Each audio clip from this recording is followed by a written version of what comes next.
Hey guys, it's me, Ryan. Welcome back to my YouTube channel. And in today's video, I'm going to be telling you guys all about buttonholes. So today's video, I am going to be showing you guys how to do a buttonhole, the placement of buttonholes, the sizing, if you haven't got automatic buttonhole foot, which we will go into later. And also if you need to use any interfacings or stabilizers in your fabrics when doing buttonholes. So I'm really hoping you guys watching this will take something away from this video. It was really highly requested. I'm really hoping that for those of you that requested this, it is really helpful, and that for those of you that didn't and you're just stumbling across this video, or you are trying to learn more about buttonholes, that you do take something away and you go, like I said, and do your first buttonhole, or you are feeling more confident with buttonholes. Because I know when I first started sewing that buttonholes were kind of scary to me as well, because it's not like stitching a normal stitch where if you do it wrong you can just simply unpick it. At the end of the day, it's much more complex to unpick, and especially if you've already opened up the buttonhole and then you realise you've done it wrong, then you've either got to try and hand sew that back up, or it's just damaged your fabric and you've got to completely redo that piece again. So I'm really hoping you guys can take something away from this video. Let's just get started. So before I show you guys how to actually do a buttonhole, I just want to run over a few things that you should do before you actually do your buttonhole on your actual real fabric and the garment you're actually making. So before you do your buttonhole, please, I can't stress this enough, always do test buttonholes on scrap bits of fabric before you do it on your actual garment or your actual thing that you're making. There are a few things and a few rules, I guess you could say, to make sure that you're following when testing buttonholes on scrap fabric, and I just want to run through them for you guys because this is kind of like a safeguard. It's a thing that I always do, even though I do know how to do buttonholes and I'm pretty confident with them. Before I do any buttonholes on any garment, even now, I still do tests on scrap fabric because it's so important. So rule number one, I'm calling these rules, they're not actual rules, but I'm just going to call them rules.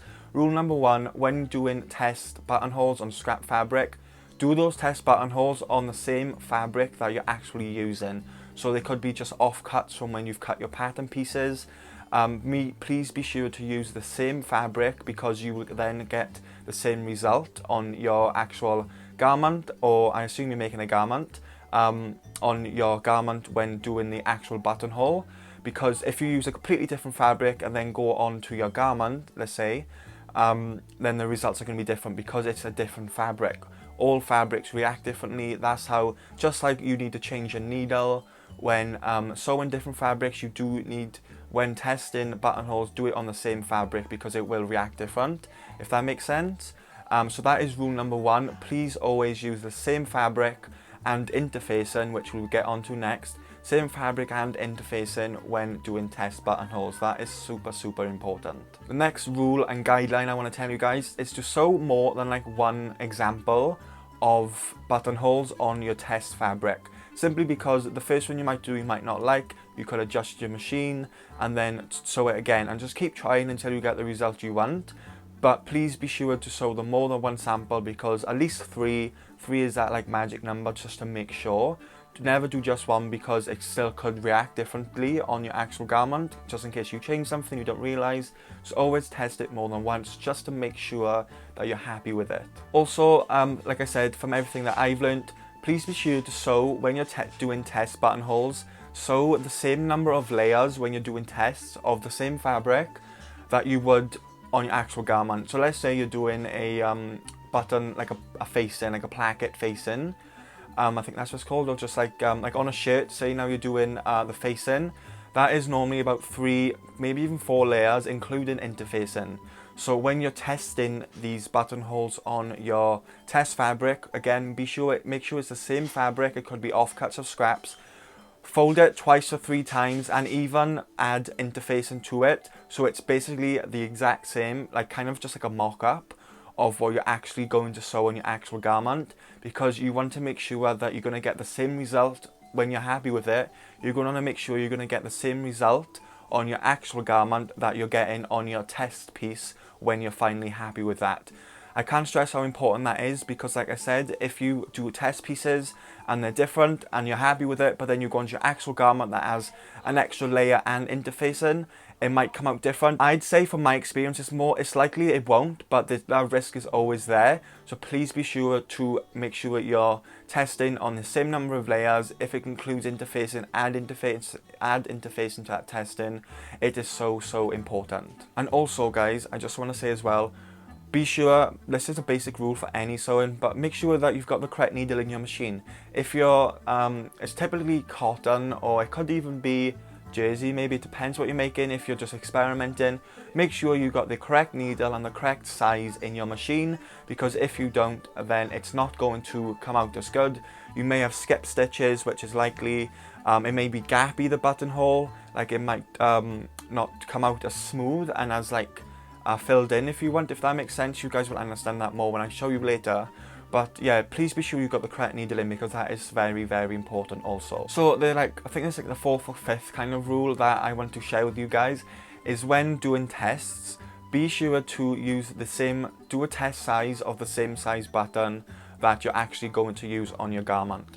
So if you guys are using an automatic buttonhole foot, which is tends to be a foot where you put the button in the back and you close it, so you put the button in the back of the foot, and then when you put the buttonhole foot on your machine and start sewing, it will sew the buttonhole size, the perfect size, to that button. So it's the exact size, so it will 100% fit always.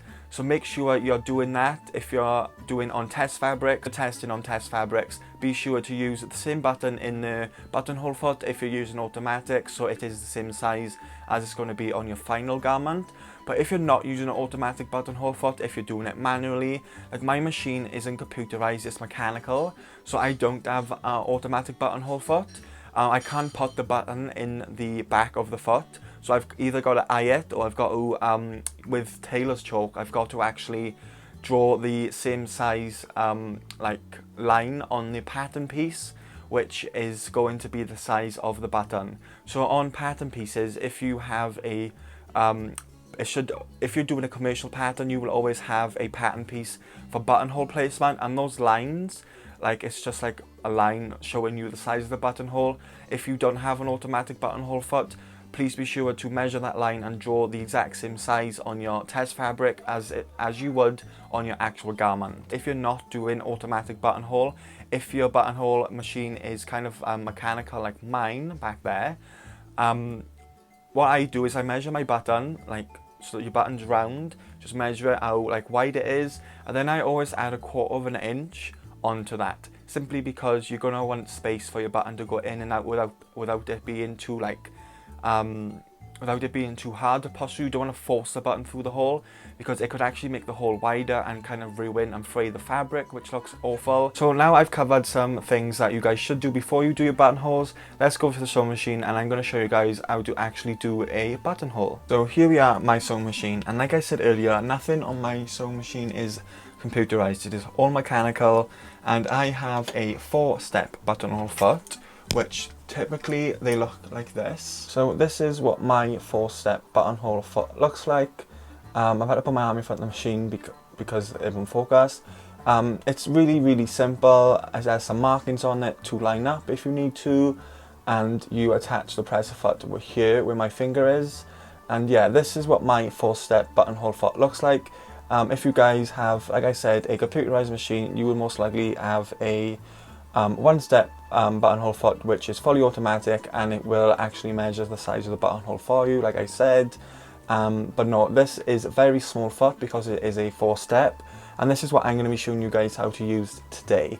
In the future, when I upgrade my machine soon, I will show you guys a 1-step one, but that is actually really simple, and I feel like you guys will learn more from seeing this one.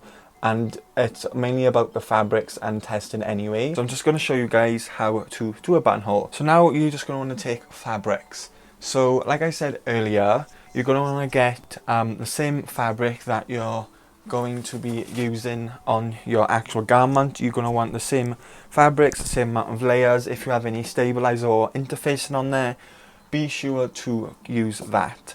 because you will get the same result then on your actual garment if you like it. So here I just have, you guys will recognize this fabric from my previous video, my shirt video. This is just 2 layers, as you can see, of cotton, which I'm going to do a buttonhole on for you guys, and I'm going to then layer it up, and I will add some stabilizer. But I just want to show you guys how to do them so you are confident in how to. So if you're not using any stabilizer, which you probably will be, but say you went on, let's say a placket on a shirt, or a button placket on a shirt, you're going to want to, typically you will have about 3 layers there. So I'm going to fold mine again, and this is now 4 layers of fabric. So what you're going to do is take it and put it under your foot. My machine is all mechanical, so I have A, B, C and D. And what that is that means I do A first, then I move to B, and then I do C, then D. A is the front, like the bottom of the buttonhole. B is going to be the left side, it will go up. C is the top, and then D is the right side, it will go down and finish the buttonhole. So I'm just going to show you guys that first. So I've put my machine on A, there, and that's all you're going to do then, is you're just going to put your foot into your fabric. I like to do the first couple of stitches first by hand, but that is personal preference, that is completely personal to you guys. And then I will just do the next few with my machine foot, like that. And then I stop when it's up on the left side, because I know the next step is going to go up the left side. And this little notch here on the machine, I will show you guys that in a minute, because it's actually important when it comes to mechanical feet. So now I've done step A, I'm just going to turn my dial to step B, which will go up the side, and you guys will see the fabric coming towards me here. And then I'm going to go back to C, which is the step again before, and then D, like so. And then once that's done, you can just lift your foot, pull out your fabric and cut the threads, and there you have a buttonhole. My machine, like I said, I do not know what's wrong with it. It's normally nicer than this, but that, you guys get the idea, that is your typical buttonhole. So now what I'm going to do is I'm going to get some fabric and add some interface into it and see how that can improve the stitching and make it look much better. So as you guys can see here, it's kind of got like gaps between it. It's not even. Sometimes stabilizer interfacing, sorry, can fix that. But I will also show you guys this little dial on the machine I have. So I'm not going to actually play with my setting because I like how it is, but I just want to show you guys this little dial here. So as you can see, it's a plus and a minus, and it shows the plus, the zigzag line there is wider, and then the minus, it is more narrower, so the zigzags are closer together. So as you guys can see, the plus, the zigzags are wider and the narrow on the minus. This is for if you have a machine like this, and if this is on the machine that you have, this is for the buttonholes. So if one side of the buttonhole is wider or narrower, you can use this to plus and minus. And again, this is why it's always important to do test buttonholes on the same fabric and the same amount of layers with interfacing or not before you do your actual garment, because if one side is wider than the other, you can then adjust. Whereas if you do it on the actual garment and one side is wider than the other, it's going to be really difficult to undo.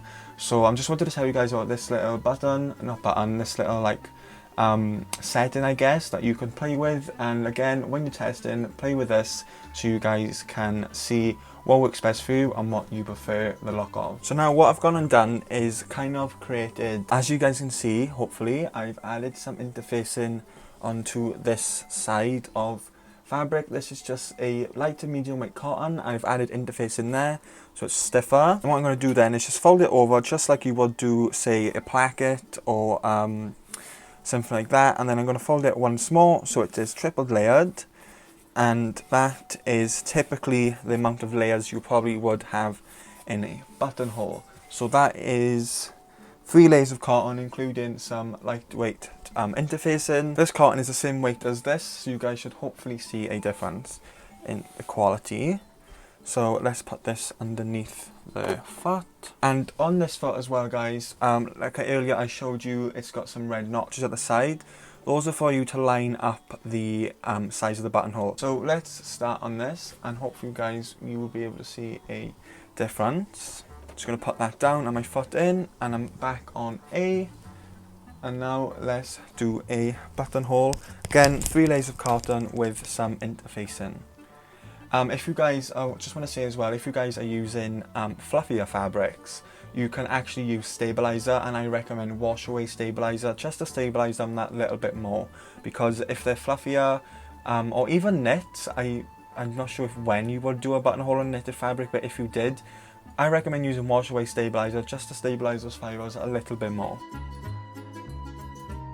So as you guys can see there, you see how nice and dense that buttonhole is. But as you guys can see, the edges are much more dense. So I really, really like how that has turned out. So as you guys can see, that there is nice and dense. The sides are pretty even. So this grey cotton here is with interfacing. And as you guys can see, hopefully you can see it is much more dense and, in my opinion, better quality. Whereas this one, as you can see, this side there, see the stitches are much more uneven than this side, and it's just less dense overall than this. So that is how the actual added interfacing can make a massive difference when doing buttonholes. Again, be sure to do loads of testers on fabric. Again, make sure it is the same fabric and same amount of layers, and with or without interfacing. I recommend with interfacing. Hopefully here you guys can see the difference. This one is with interfacing, this one is without. As you guys can see, this one is much more uneven and less dense than this one because it doesn't have interfacing. So when opening your buttonhole up, you can either get a seam ripper or you can get a scissors. So what I tend to do first is at the beginning there and the end of my buttonhole, I put pins, because if you're using a seam ripper, you do not want to rip the seam and then rip through the stitching, because then the buttonhole is wasted. And again, if you do this on your actual garment, it is going to be very hard, or it could actually ruin, it could be very hard to fix, or it could actually ruin the garment. So please put pins in the beginning and the end, and then you can get your seam ripper and go in and slice it up. And those pins will prevent you from going through the top and bottom stitches. Pin at the bottom, pin at the top, and then you'd put your seam ripper just in there, and then slowly rip up to the top stitching, and again this pin then will prevent you from going through the stitching. And that's how you will open your buttonhole. You can also do it with the scissors. You could even do it with a really small, you know, those mini like rotary cutters. Totally up to you. Just do not rip through the top and bottom stitching. So that is it for this video, guys. I really hope you enjoyed. I really hope that you guys took something from this, that you learned something. I hope you now feel more confident with buttonholes. I hope you now feel that you can actually go and try buttonholes, and even if it's your first one, just go and do it. But please remember, like I kept saying in this video, test on fabric and make sure it's the same fabric and it's also the same amount of layers. And if you've got interfacing or stabilizer, add that into your tests, so you will get the same result on your actual fabric when you're happy with the result on your test fabric. That is so important. I cannot stress that enough. I really hope you enjoyed this video. If you did, give it a thumbs up. Also comment down below your feedback if you had learned something. Also comment down below video ideas for the future, because I am going to be filming a lot of videos this week because I'm starting uni next week, so I do not want to fall behind on videos. And if you guys have any video ideas, comment down below. And also be sure to follow me on my Instagram, that is also linked below. You guys can DM me on there for a chat, and to also, again, video ideas, feedback, anything like that. And again, I hope you guys enjoyed this video and you learned something from it. And thank you guys so much for watching and supporting my channel so far. It has been so much fun, and I am so grateful to every single one of you that watch my videos, like them, comment on them, follow me, everything like that. So I'm really grateful for you guys. And be sure to subscribe to my YouTube channel. It is the subscribe button down below. It is completely free, and hit that notification bell icon next to it so you guys will get notified every time I upload a brand new video. Thank you for watching, and I will see you guys in my next video. Bye guys.